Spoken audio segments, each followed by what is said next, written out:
The F1 Pod on Off the Ball with Chicago Town Pizza. Formula One? Yeah, we go to town on it. Alright, you're very welcome along. It's episode 5 of the F1 Pod on Off the Ball. We're really motoring now, excuse the pun. It's weekly between now and the end of the season, live on Wednesdays in the F1 Pod podcast feed, and of course the Off the Ball Daily podcast feed as well. Wherever you get your podcasts, the F1 Pod on OTB is brought to you by Chicago Town Pizza. Real takeout taste for less with Chicago Town. We want to hear your questions, comments and thoughts as well. As per usual, you'll get myself on Twitter at Shane Hannon 01, and delighted to welcome for episode 5. We're welcoming back Bernie Collins, the Formula One pundit and former strategy engineer who was most recently the head of race strategy for the Aston Martin Formula One team, and Declan Quigley for his first appearance, motorsport journalist and broadcaster. Bernie and Declan, how are things? Thanks very much. It's good to be back. Absolutely. Cheers. Thanks for having me, Shane. Good to have you both on for sure. Good to catch up as per usual. I guess it's Groundhog Day once again when we're looking back at the Austrian Grand Prix. It's tough to start anywhere but Max Verstappen. Really, Bernie, isn't it? It's just one of those things that I guess Formula One head honchos would have liked a bit of a title race and a tighter one for the year. But Max Verstappen, his final pit stop, even he's leading the race by 24 seconds. He's got that window of some supremacy, and he goes for the fastest lap. It just kind of highlights how dominant he's been. Yeah, definitely. We sat after Canada and we thought, the gap wasn't that big. Is there something in that? Is the rest of the field closing? And I think someone had described it as the rest of the field are changing their competitive order relative to each other, but not necessarily closing that gap to Max. And Max is just streets ahead. And like you say, I think it's been unheard of really for the leader to have such a pit window to stop and do the fastest lap. It's normally the guy in P6 or P7 with that sort of margin. So that's, a bit negative based on where we thought we were post-Canada. But Checo has again stepped up a little bit to the mark this week, baby steps. So hopefully he can start to bring a challenge for that P2 position on track. And Declan, it's just one of those things, isn't it? Max Verstappen now, I'm looking at the Drivers' Championship standings in front of me here. So he's got the 7 wins and 9 podiums, 229 points. And his Red Bull teammate Sergio Perez next on 148, with Fernando Alonso in third on 131 points in the Drivers' Championship. The Constructors' Championship, you have Red Bull dominant as well, 377 points versus Mercedes 178, just ahead of Aston Martin, Mercedes on 175. But Declan, it's a runaway train, really, Max Verstappen, isn't it? That appears that it won't be stopped. It's not going to be stopped this year, is it? I mean, you might see a little bit of a closing up towards the end of the year. It's a done deal. He's already won the World Championship because he owns the team, doesn't he? And Perez, not a bad weekend. Great recovery on Sunday, wasn't it? I mean, he was sort of racing back up through them. But it's not necessarily all that good for Formula One. It's not something, I mean, we've seen it before in the past, haven't we? We've seen it in the Vettel years to a certain extent, and certainly with the Schumacher years and previous to that. I mean, there were other years of dominance, particularly with the Schumacher years. I think that killed the golden goose. Everyone's saying, Drive to Survive era, everybody's in, they're in for the long term. You're seeing Ryan Reynolds and mates are investing in Alpine, so it's clearly this is going to be a good thing. But actually, I would be very concerned because when Schumacher, I mean, everyone thought Michael Schumacher was the bee's knees back in the early 2000s, and they loved him, but they got tired of Formula One. Everyone got sick of it, and if it's not unpredictable, then you've got a problem with your race series. And to me, the problem is to a certain extent Sergio Perez, and also I think there's a slight philosophy issue in the race team. Mercedes during the years of dominance with Lewis Hamilton could imagine a situation where Nico Rosberg could challenge him, and they would allow it, they could countenance it. But then you saw the sprint race on Saturday. Sergio gave him a bit of a lean on the run to the second corner, whatever it was, and I mean, it was like he's panicking, he's shouting on the radio, he's getting annoyed, and then afterwards Christian Horner is saying, well, we better have a word with them. In Mercedes, the rule is as long as you don't crash into each other, do what you want. And I think that was pre-Drive to Survive. I think Toto Wolff and his clan at Mercedes kind of figured out that you've got to let them race, or else we've got nothing to sell here. We're not going to sell our Mercedes cars next week.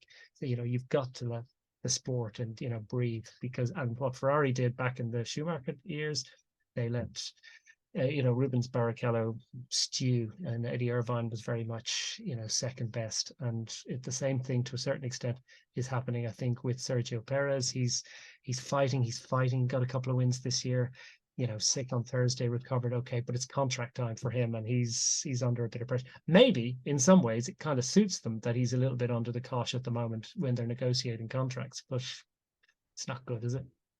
No, and like Bernie, it's a fifth victory in succession, 7th of the season, 42nd of his career. And like, do you share the same concerns maybe that Declan has in terms of the interest levels in the sport that can sometimes wane when a driver has utter dominance? Yeah, I definitely see that, and I totally agree that it's very hard sell. Even those of us within the sport, I'm interested in the midfield battle. I'm excited to see what's going on behind. I'm very much looking at the sort of P2, P3, P4. Anyone could end up in those like second to third podium steps at the minute, and that is very exciting. But that is a hard sell to the general public. It's hard to sell that you're not competing for the number one step, and we're actually waiting for something to go wrong with Max Verstappen, a reliability issue, an incident at turn one, whatever it might be, and that's what's going to bring us a different result in the race. So I do share the concern that it does become mediocre in a way, but it's upon those of us that can to try and sell that battle further back. It is a much, much harder sell, I definitely agree. I think it's interesting the points about how the team's formatted. I think that Red Bull team is very much built to get around Max. But in many ways, I think the Mercedes team is built around Lewis. They maybe just have, potentially a stronger second driver to Lewis, or have had over the previous few years, let's say, that have pushed him that bit harder, maybe, and are more open to racing on track than potentially the Red Bull is. So it's interesting to see. Yeah, it definitely adds a different element to it. And I guess, Declan, as well, the sprint race is something that I suppose in Spielberg and in Austria we look forward to seeing. It's certainly for me, it's added an extra element. I know Verstappen wins the sprint race easily on Saturday, but is that an element, the sprint race, in addition to the Formula One calendar that you've enjoyed, that you'd like to see maybe even more of? Oh yeah, I think they're great. Except, of course, you should never let the teams get involved in making the rules, or at least keep them to the, keep them out of it as much as possible. Because, what's the old Bernie line about they can't even decide on the biscuits for the meeting? There's always vested interests, and of course they have the knowledge, and of course they have their franchise holders, so they say, well, we have to be allowed to be involved in the sporting and technical regulations, the decisions of it. But the problem is, what we really need is Saturday sprint race, reverse grid of the championship standings, and then there's a bit of jeopardy about it, because you've got to, your finishing position is going to be your starting position for Sunday. That was proposed years ago by Gary Anderson, when we were another man from Northern Ireland, from Coleraine.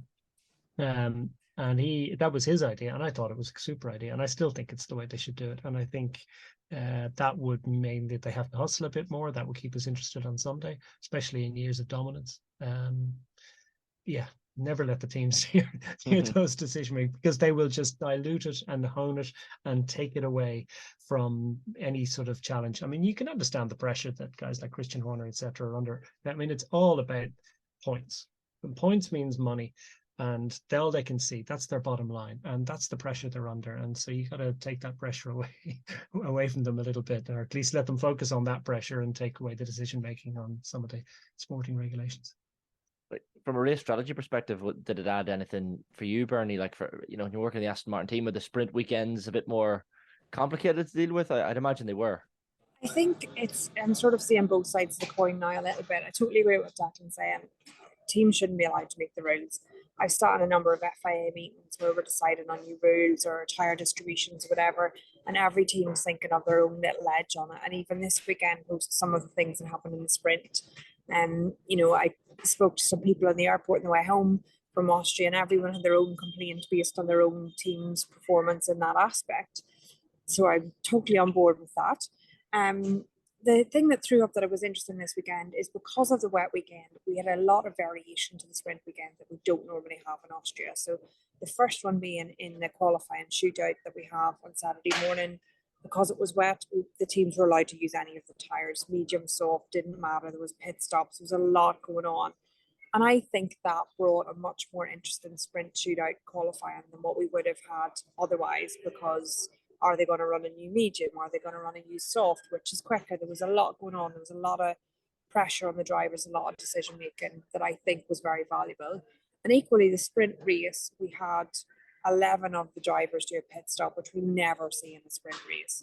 And that really spiced up the sprint race. So it's almost at a point of thinking, if you mandate a pit stop in the sprint race, is it way more exciting than not mandating a pit stop in the sprint race?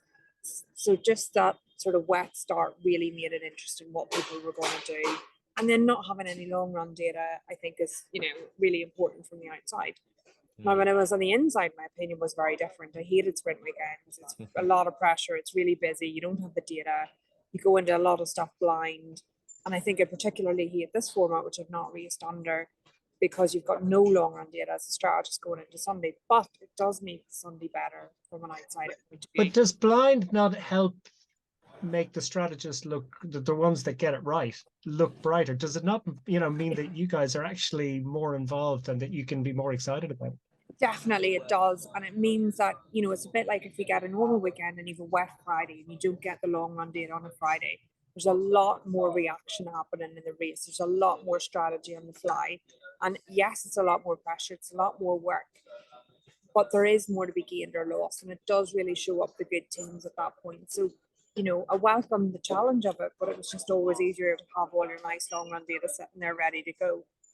So there's pros and cons, and that's one of the reasons I sort of always thought in ways that not having a Friday was good. Now the opposite side of the coin to that is it shows up in many ways, and I think Norris spoke a lot about it over the weekend. Being fit to go straight into that qualifying on Saturday morning really highlights the drivers that are on it versus the drivers that are not. The same is true of a race where you don't have all your data ready to go. You need the driver to react with you. You need him to be in phase with what the pit wall is talking about, fit to make any plan work really, or give good feedback on the tyres. So it does really promote the best of the whole team, the best of the driver and the best of the pit wall. I presume it's something as well, Bernie, that the drivers surely the drivers appreciate the chance to kind of go bumper to bumper and have a little bit of overtake and argy-bargy. I know, of course, they want to look after themselves for the race proper, but I'm sure it adds a little bit extra competition, does it? I think definitely the sprint weekend last year, the drivers hate doing the test runs that we try and make them do on a Friday or a Saturday in a normal weekend. They're not interested in the aero development. They're not interested in trying a new wing unless it's the fastest one and they know it's definitely going on their car. They're interested in getting into the qualifying runs, even the long runs from a data point of view. There's many times that we've had to ignore because the drivers just push too hard. So they're all about the qualifying for them. And I think from that aspect, they do enjoy it more. They enjoy the sprint weekend, just getting stuck into it. But I think then they have a much bigger weekend in terms of the intensity, in terms of what it takes out of them. And then you look at the other argument, and we'll get onto it a bit, but the Hamilton just drive the car. He's paid a lot of money to drive a very fast car that lots of us would be more than willing to step into. So you can't feel that much sympathy for someone getting paid the money they're getting paid, that they've got a few extra competitive sessions over the weekend either. So I think on the whole, it's good. It's intense. When you're at the weekend, it's pretty intense. Yeah, 100%. I can imagine. We'll come back to that Hamilton radio commentary shortly as well. But Declan, we should touch on maybe 3 laps qualifying for the sprint, and then we've got to figure out something here. But because qualifying is the best, isn't it? And a 1-lap shootout, I mean, they're the best of the best. And you're absolutely right. Verstappen would probably have 150-point lead in the championship now because he's better. And yeah, if the format was honed more towards the driver, but so, I mean, all the time we're tweaking with the rules, tweaking, trying to fix the situation now. And of course, you don't know what it's going to be like in 2 months' time, 2 weeks' time. Yeah. It's kind of like the golden goal in football that they trial and the silver goal and penalty shootouts. I thought it was great. Yeah, I guess they have penalty shootouts, and I love golden goal. That's I'm unique on planet Earth. Yeah. Yeah. Whereas I love penalty shootouts. You see, this is the thing. It might be because my own County Monaghan won one last weekend, but sure, we'll have to talk about that. We'll leave that for the Gaelic football. It was on pole. Yeah, this is the thing. Yeah, But that's the thing in Formula One. At least they're trying these things, you know. And I guess to some degree, it's trial and error, you know, to kind of come up with new ideas that are going to bring fans in. I guess one of the things, Declan, from Austria that I guess will drive fans mad is the track limits rulings. And you look at the orders of results. So you had fresh penalties handed out to Sainz, Hamilton, Gasly, Albon, Ocon, Sargent, De Vries, and Tsunoda.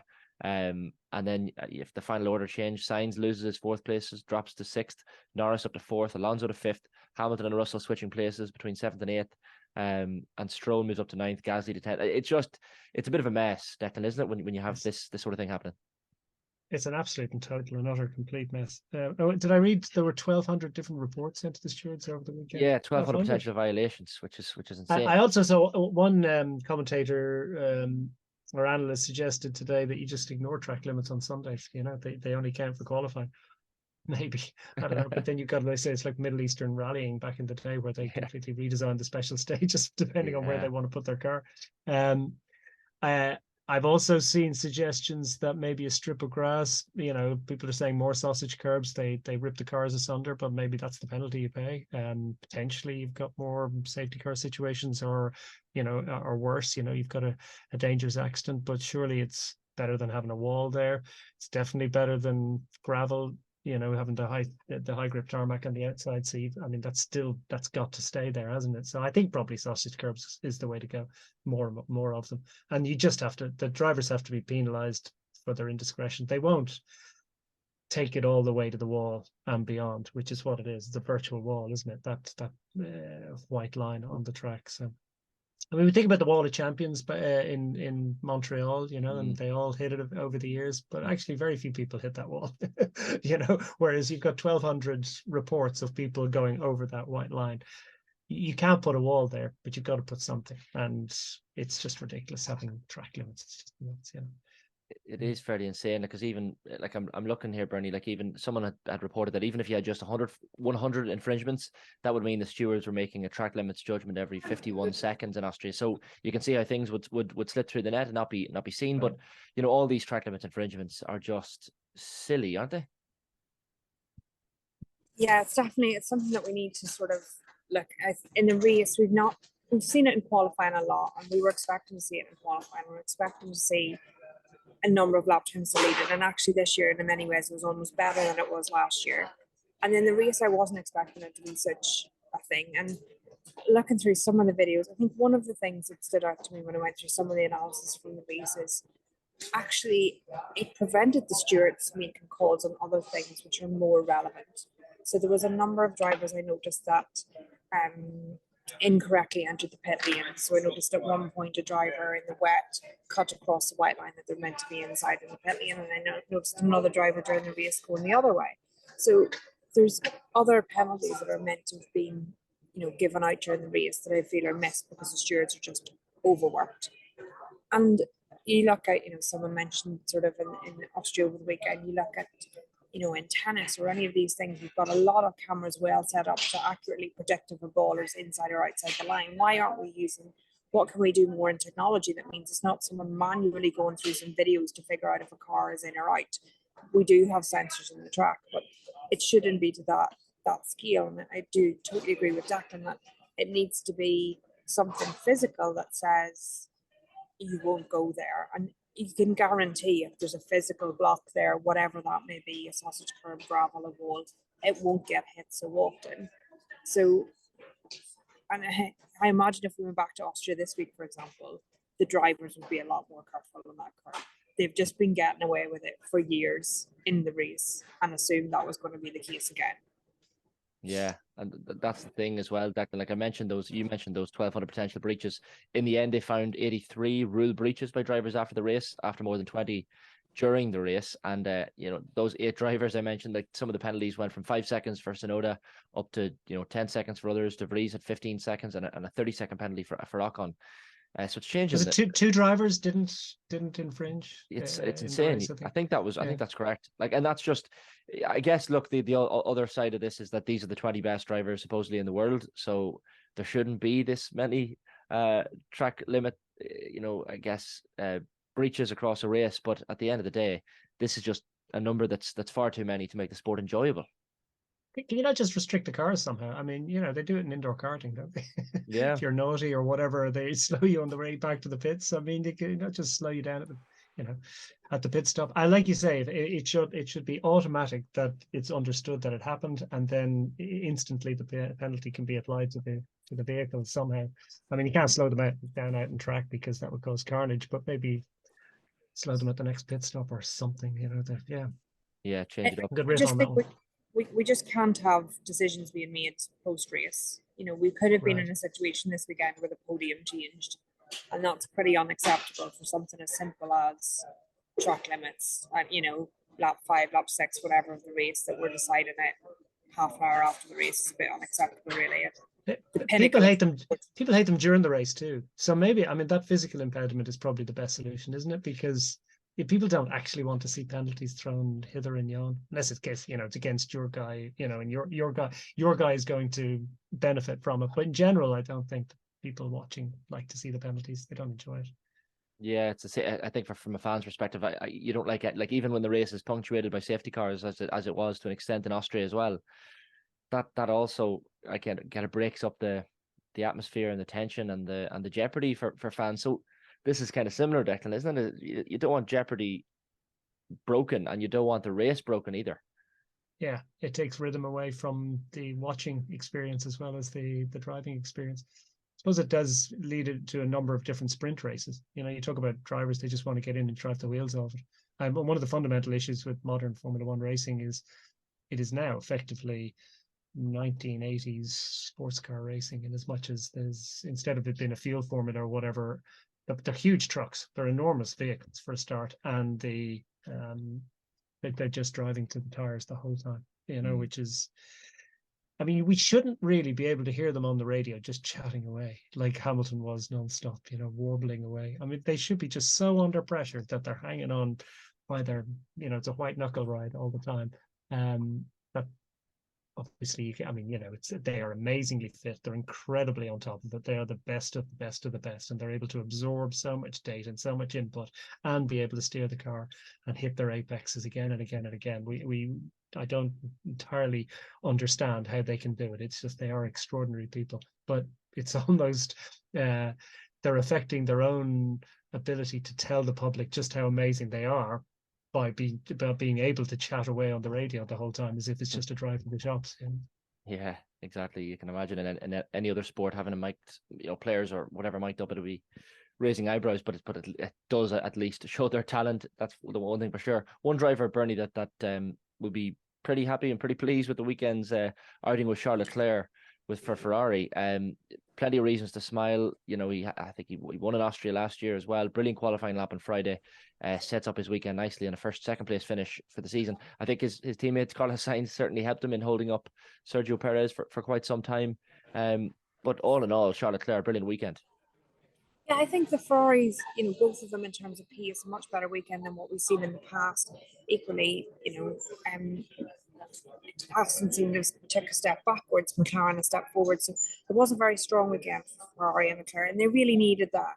And I think, we discussed it as well. Canada, their strategy was really good. So sort of let's hope that's a coming together of the team that sort of helps a little bit push forward, with a bit of momentum. Coming to Silverstone this weekend, Austria's not that dissimilar a track, and that there's a good degree of high-speed cornering and things. So hopefully they can bring that momentum forward. Obviously, Ferrari won at Silverstone, I think, last year as well. So can they carry that forward and start to, close the gap, I think, in the championship position, or at least get themselves in a bit more powerful position in that fight for the P2? It seemed consistent, Declan, didn't it? The Ferrari performance of the weekend on both the medium and the hard tires, and I guess you kind of feel like maybe they needed a weekend like that to kind of prove to everyone they've figured out all their little problems. They led the race, didn't they? Which is, means practically a victory these days, isn't it? Yeah, and they had two cars up there consistently. They didn't crash into each other, didn't make any extraordinary errors on strategy. They caught out a little bit with the virtual safety car, weren't they, in terms of the timing, but that wasn't really their fault. Yeah, I mean, it looks quite good for them. They won there last year, but they won in Silverstone last year. But I sort of think that Silverstone, it could be a bit of a Mercedes track, could come back to the Mercs a little bit, and it'd be interesting to see how Aston Martin do there as well. So, I think Bernie was talking a little bit earlier about how there's a rotation between the midfield teams on a regular basis. And Toto Wolff was saying as well that some of the teams, I mean, notably McLaren, had their upgrade looked like it made a difference. Other teams are going to be coming with different upgrades at different times, and then it'll be cycling through, and that's what's going to happen. There's going to be a rotation in midfield. I mean, midfield starts right behind Red Bull, doesn't it? It's again all the way to the bottom of the grid. It's actually, like as Bernie was saying, it's actually savage stuff. It's amazing racing if you take the Red Bulls out of it. So maybe be careful what we wish for. You wouldn't want to change too many things, because maybe it'll evolve to a point where we've got almost all the teams that are competitive for the race win or close to it. Yeah, I suggested yesterday, Declan, that what I'd like to see is, we're all thinking Verstappen's going to nail the championship down pretty early, but at the point that he nails it down, I'd like to see him not compete anymore. Right. Pack it in. Nicky Lauda did that in 1977. He couldn't get away quick enough. I don't mean pack it in forever. I just mean for the end of the year. So the last 10 races, whatever it is, if the championship's done, we get a good fight between everyone else for the P1 position. I'd just like to see, once you've secured your place in the championship, you no longer take part in the rest of the year, just to see a good fight for P1 in the last remaining races. Winning out. Yeah. Give us some new P1s, new podiums as well. That'd be nice. So if Max happens to be watching the F1 pod this week, certainly maybe pay attention to what Bernie said there and duck out once you have the championship secured. Things change though, like when Button won in 2009. I mean, they had their tweak, didn't they?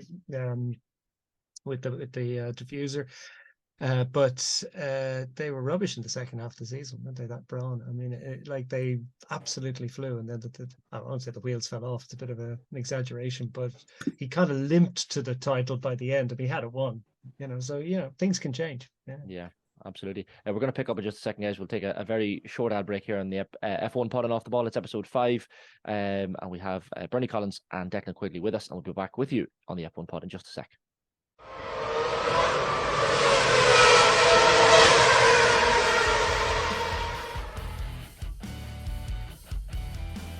All right, you're very welcome back to episode 5 of the F1 pod on Off the Ball. We have myself, Shane Hannon, we have Bernie Collins, the F1 pundit, and who was most recently head of race strategy for the Aston Martin Formula 1 team, and Declan Quigley as well, the motorsport journalist and broadcaster. You'll get the F1 pod and the F1 pod podcast feed and the Off the Ball daily podcast feed, wherever you get your podcasts from every single Wednesday. We want to hear your questions, comments and thoughts as well. Tweet myself at ShaneHannon01 if you have any of those. We were discussing, Bernie, before the ad break there, Ferrari and a good weekend for Charles Leclerc. I guess one of the highlights, and we kind of said this, that you want a bit of a battle in the midfield, and we're kind of getting that at the moment. But the battle between Carlos Sainz and Sergio Perez was one of the highlights of the weekend. Yeah, it definitely was, and it's nice to see. I was concerned going into it how much Perez might fight it. He might be sort of trying to just get a good finish under the belt and not necessarily be spinning off into the gravel at some point. But yeah, there was very tight between them there, and it seemed quite evenly matched. And a lot of us made in the commentary at the time just some of the thought that someone like Max was putting into his racing and not overtaking into turn 3, so we still had the DRS out of turn 3, and Checo eventually got there with that. But there was quite a lot of good fights between them in that stage of the race that I think will have affected the progress that Checo made. And I think without, the early VSC that Ferrari took, I would struggle to think that maybe even Checo would have got there to close down the gap to those guys at that point. So it is quite interesting how that progressed through the race for them. Declan, we might move on to Lewis Hamilton and Matters Mercedes. We were discussing how Silverstone is one of the tracks that maybe they've traditionally done very well. Hamilton was one of the earliest track limits, I guess, victims of his 5-second penalty. And he was fuming. You could hear him in the car radio, and eventually, we said it earlier, Mercedes chief Toto Wolff intervenes and says, "Lewis, we know the car is slow. Please drive it," with a clear sense of irritation in his voice. He's a great manager, isn't he? It's certainly entertaining for us, but clearly Hamilton is in a place right now where he is frustrated. Yeah, he's fuming, but he's been fuming since 2007. I mean, that's why he's great. I mean, he is just what he is. I think he's the greatest ever. I mean, you can't compare ears and all that sort of stuff, Fangio, Hamilton, but he is just extraordinary. That he's still motivated, still interested. You could, similar applies to Fernando Alonso, but I think slightly breaks my heart to say it, but I think that Hamilton's probably quicker, and I think he is the most remarkable human being. I don't know where he gets the motivation or the interest, but it really matters. And he's absolutely really, really frustrated. And they had a bit of a minging weekend. They dragged a little bit out of it. I think it could come back to them now this coming weekend. We'll see to the marks. But his frustrations, he does express them. He makes himself probably less popular with the casual race fan as a result, or even the not so casual race fans. But who cares? He's in the job to win, and he carries his team by badgering them, by hectoring them, by challenging them, by getting annoyed. And he's not the only one. In fairness, I mean, Max Verstappen tends to get a bit grumpy. Again, the aforementioned Fernando Alonso, they're the alpha bunnies, aren't they? They dominate their teams. They own their team. Again, I mean, that always comes with the codicil that George Russell had a pretty good year last year, but maybe not so strong this year, and it's coming back to Hamilton. Yeah, he's getting older and he's still there. He's still quick. Yeah, that's the thing, Bernie. Like you could say Mercedes over the last 18 months have just not been where they are. And if you played that audio from the weekend of Toto Wolff in Austria, you could have said it's from any race in the last 18 months. Essentially, it's no real surprise that it happened. And yet, as Declan says, the fact that he's 38 years of age, Lewis Hamilton, and still showing that fight and still getting pissed off, which is a good sign, shows he's still interested. So I guess there's two sides to it. Yeah, I think there definitely is. And, some of the people I'd spoke to in the paddock sort of thought that the years, maybe the 01 or whatever, was very tight between Hamilton and Verstappen. Actually, he seemed to be enjoying it more than they had in the years prior to that, because he was now not necessarily driving the fastest car on paper, but still very close to winning the championship. So it was always like more of a proof of how strong he was as a driver than the years before, where he was just fit to drive around anyone and still win the championship. So he seemed to be enjoying those latter years more. Now, I don't think he's enjoying this year because the gap is too much the other way, but there is something driven within him to prove himself as potentially one of those drivers who've taken not the fastest car and still managed to achieve good results with it. He does get frustrated on the radio, and there's often a lot. And you see it from a very political side. He's getting the track limits warning. He's had the warning from the car, and it feels a bit like, I'm just going to say this car is not good so that people are aware it's not me doing the track limits, it's you guys. And then, Toto's coming back and saying, well, just drive it, and there's always this little, you had it as well. I don't know if you gathered, Max's radio at the end of the race or maybe it was the end of qualifying, where they discuss, it was in a qualifying where they discussed he had a little off in one of the corners that would have made him even quicker in qualifying. It's like, that doesn't need to be discussed in the radio at that moment, but it's the only way to get that point clearly across to the public. So there's often these sort of, there's often a hiding of messages because they know we listen to it, but then there's often an open expression of messages because it's the best way to get your point out there. So there's a lot going on in terms of what we're being given and how we perceive it. And I always laugh at that when I get the car's a very good message. Just like, I could win this race if you guys did a better job. Mm-hmm. So it makes me laugh a little bit in the inside because you're used to hearing that on the pit wall. But, Toto's managing it well there. It's it must be frustrating for Bono on the pit wall to get those messages continuously, and Toto have to get involved. It's a bit much, isn't it? But he is going to bring the team forward, and he is equally, which we don't hear so much, very good at the end of the race and congratulating them on a good pit stop or congratulating them on a good strategy or trying to motivate the team behind him. And that will be his strength, his experience over George in terms of galvanising the team behind him to improve and do better. And that team in Brackley is really strong. So they just need that little push and they will get there. Yeah, and it's one of those things, isn't it, Declan, that I guess he's having to get used to the revised car and the upgrades to the car, and look, he's an excellent driver, as you say, Lewis Hamilton. He's going to get used to it.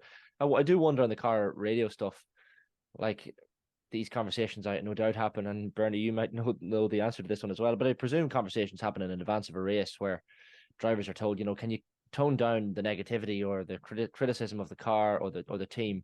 But then again, I guess it is an ego thing where drivers do want to, I guess, disassociate themselves from or absolve themselves of blame.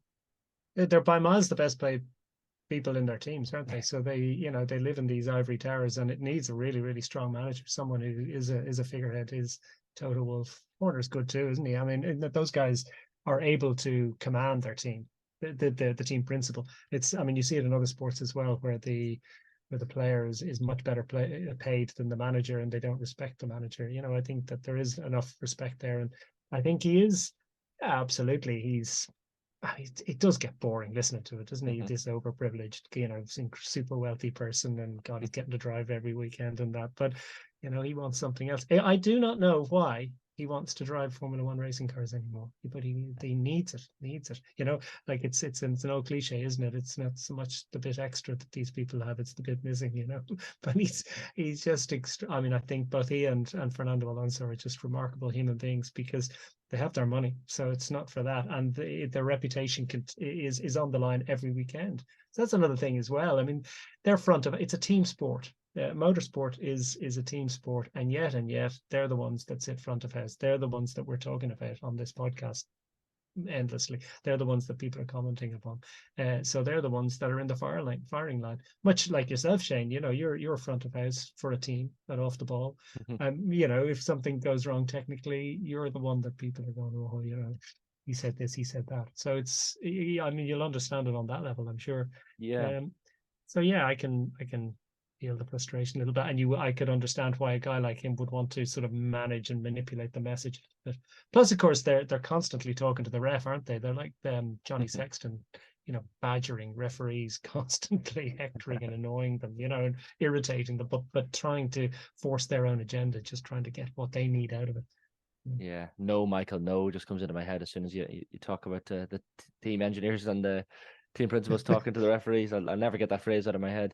But I know it is similar, and that's a good point on the age as well, because we even had Jason Quigley and Donegal Boxer into the studio this week and Off the Ball, and he was talking about he's 32 now, and just after another 12-round battle over in Madison Square Garden, and he said he was driving from Dublin Airport up to Donegal, and he was debating where he goes from here, whether he hangs up the gloves, and he said it just struck him straight away. He wants to get straight back into the gym. So I'm always impressed by these guys like Hamilton and like Alonso, like yourself, Declan, who at their age still seem to find the love of the sport, love of the game from somewhere. They clearly drag it out of themselves, but fair play to them. But it's to want to be at the top level. I don't find it even remotely surprising that they'd want to drive racing cars. I mean, but lots of guys can go off, historic racing or do sports car racing or do something at a slightly lower level where the intensity and the pressure isn't there, and they can still have that feeling, have that sense. We've seen how many guys have stopped in the last bunch of years that they've stayed racing. So that would make sense. But to be able to stay and want to stay at that level, for Alonso and Hamilton, I just find remarkable. I guess one positive for Mercedes, Bernie, from the weekend was that your own former team, Aston Martin, had a similarly poor weekend. I guess both Fernando Alonso and Lance Stroll, bit of a slow reaction maybe to the virtual safety car, and I guess the pit lane time loss that they had from there. They just didn't have a great weekend. Yeah, I was very surprised by a few of the Aston Martin decisions, really. And the first thing is I was surprised at the pace versus McLaren and Ferrari in particular. But yeah, the VSC came out. We always have a plan for what we're going to do under safety car, what our stop laps could be, when we would take it. If we think of Lance as a standard, Lance started on the medium. To stop the second lap on the safety car is a mistake. Something's gone wrong there. They had enough time to react the first time round. Hamilton ahead stopped. And I don't understand why on the medium tyre, except with the pace of the Red Bulls are trying to get track positions like the Red Bulls, it wasn't the right thing to do. Alonso was less clear cut because he'd started on the hard tyre. So I can understand the delay there. But again, there should have been a pre-discussion about it. In those laps running up to it, there would have been a discussion about what they should or shouldn't do. And then almost the worst thing they could have done was stop both cars on the second lap. So Lance has now lost the time time because he's got to make a gap to the car ahead. And based on what happened in Canada with Norris getting the unsportsmanlike behaviour penalty for opening the gap too much, teams should be hesitant to do that anyway.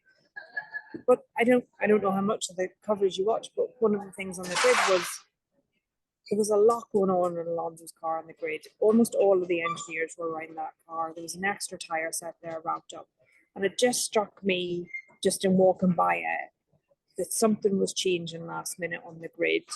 And in my head, based on nobody telling me anything different, I've decided that he was originally meant to start in the medium and changed to the hard last minute. It just struck me that there was a lot going on around the car. There was a lot of frantic discussions.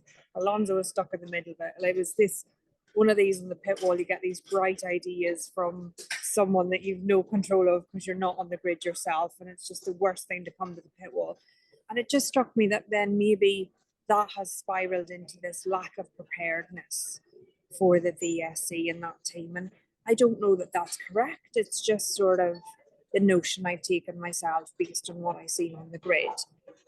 But in any way, they should have done something different with Lance. And it lost them both positions, particularly Lance, because he had to make the gap and then he's missed the end of the VSC. So it was just, this often happens in the pit wall where one small decision spirals and suddenly you've lost loads of time out of it. For sure, they'll be looking at it. But I just have in the back of my mind it spiraled from that. Or should we just do something different? Crazy combo. How can that happen when the staff levels are that big and everyone has their assigned and allotted roles? I mean, why would, I mean, okay, it all plays in, I suppose the tires you're using play into your but surely VSC would have been. You would think so, and it's not a good enough excuse, because as soon as you started on the tire, you should get straight into your plan for it. And through a Saturday night, you come up with plans for every discussion, because even the people that are starting on the hard, you want to know roughly when they'll take the VSC or what their rough plan would be. So it should have all been fully analysed, and it's not a good enough excuse, because I think there will be a good review there about why they made those decisions. It's just the only thing that I can think that maybe upset the apple cart enough to get to that point. But in perfect hindsight, they should have stopped Lance lap 1 on a medium, because that was a given, and then had a discussion about Alonso around the next lap. And that would have mean they totally got away with what they've done, and Lance wouldn't have lost all the positions that he did. So yeah, I don't, it's not something I can really stand over from their side, and they should have done a better job. Yeah, but lack of preparedness. It certainly felt like a lack of preparedness, for sure, on Aston Martin's part. I'm sure they'll be disappointed by the weekend. Guys, before we finish up and touch on Silverstone, we should be remiss of us not to mention Declan Lando Norris's performance in Austria. He seems to love it over there. Twice a podium finisher, driver of the day performance, 5th on the road as well, and they've a number of updates to the car as well, McLaren. So Norris has responded well to those. Qualified 4th. And lap 28 on turn 4 has the overtake on Lewis Hamilton, which was a brilliant move as well. So great weekend for Lando Norris. Yeah, heavy braking, bit of a kart track. He was a great karter. He goes well there, doesn't he? Like you say, he's got those couple of podiums in a 4th place. And McLaren came with their update. They only gave it to him. Piastri wasn't that much slower in qualifying. He was 0.175 or something. So short lap.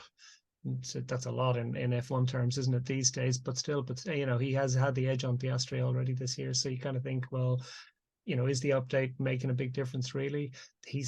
They all think it has, but the proof will be in the pudding, I think, in Silverstone. But for sure, it was a good weekend for him. And like we were talking earlier about McLaren being kind of out of sequence on the upgrades with other teams, they got the benefit in Austria, which is clearly a track. It's a track for Norris. I guess it's a track for McLaren as well. You talk about the DNA that even goes through rule regulation changes, and somehow teams tend to still have this ability to perform at different tracks. So we'll see. He was pretty good in Silverstone last year as well, wasn't he? Top 6, I think, and just behind Hamilton. So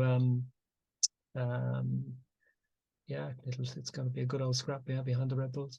How do you see it going, Declan? Before we finish, we'll get your both of your predictions for Silverstone. It's rarely a boring race, Silverstone, at least, so it's one of the exciting ones we have to look forward to. But how do you see it going? Can anyone Can anyone I topple? hope it rains, you know. Yeah. So yeah, maybe if it rains, could be good. Yeah, Carlos Sainz will win again. Yeah, Fernando Alonso, yeah, in the way. I'll take that. Maybe a surprise podium as well. We'll take. Yeah. Any predictions for yourself, Bernie, as to how you see it going? Like it's predicting who the Formula One race winners these weeks seems pointless, but we'll do it anyway. Well, I'm going to assume the winner's the same, and then I'm going to go for P2 and P3. So I think it's going to be Hamilton Norris. Right. I think, speaking from McLaren, their upgrades were working well. I think the Austria track suited both the car and Norris, but they're planning to bring the upgrades to both cars, and they said another step that's going to be on both cars. Now, they said the step wasn't as strong as the step they brought to Austria, but they're sounding pretty positive, you know, out of McLaren. I don't think it's going to be as good here potentially, but they are sounding pretty positive with that. It's, you know, another home track effectively for Norris. So that's going to be really interesting. Hamilton always goes well here. The Mercedes team will be a big push. So I'd say the home advantage brings a little bit, although often it just brings a lot of hard work with all the marketing that's going on. And it's looking dry at the minute. So unfortunately, that's maybe not going to come to fruition, Declan. But anything can happen in sunny Silverstone. 100%. I'm gonna opt for Verstappen to win, Norris second, and last year's winner Carlos Sainz in third. Just gonna go mad and pick three different teams for three different podium places, which doesn't happen too often, but we'll see. We need to get better at reviewing these at the top of the show the next week, because I can't even remember what I said for Austria. Yeah. We need a better review system. Exactly. Going forward, I'm gonna take note of this after this episode is over, and just so we remember, and we don't have to talk about it if we were all wrong. We can just brush it under the carpet. But if one of us was dramatically right, we can bring it back in. Listen, guys, really enjoyed that episode as per usual, episode 5 of the F1 Pod. Bernie Collins and Declan Quigley, thanks a million, guys, for your time. Thank you. Thanks for stuff. Yeah. We'll be back next Wednesday to review, of course, all the action at Silverstone this weekend. Until then, we'll have a good one. The F1 Pod on Off the Ball with Chicago Town Pizza. Formula One? Yeah, we go to town on it.